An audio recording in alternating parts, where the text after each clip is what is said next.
மாவட்டத்திற்கு 3 பேர் வீதம் 110 பொறுப்பாளர்கள் ஆக்ஷனில் இறங்கும் தமிழக வெற்றிக் கழக தலைவர் தளபதி விஜய்.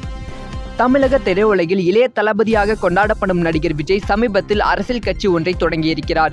இவரது அரசியல் கட்சியான தமிழக வெற்றிக் கழகம் கட்சி 2026ஆம் ஆண்டு சட்டப்பேரவை தேர்தல் முதன்முறையாக களம் காண உள்ளது.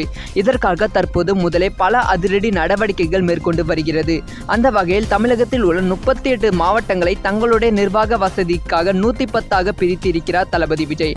அதன்படியாக மாவட்டத்திற்கு 3 தொகுதிகள் வீதம் பிரிக்கப்பட்டு 110 பொறுப்பாளர்கள் நியமிக்கப்படுவார் என்ற தகவல் வெளியாகியிருக்கிறது.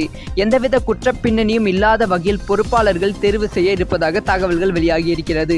பொறுப்பாளர்கள் பற்றி பட்டியல் விரைவில் வெளியாகும் என்று கட்சி வட்டாரங்கள் தெரிவிக்கிறது.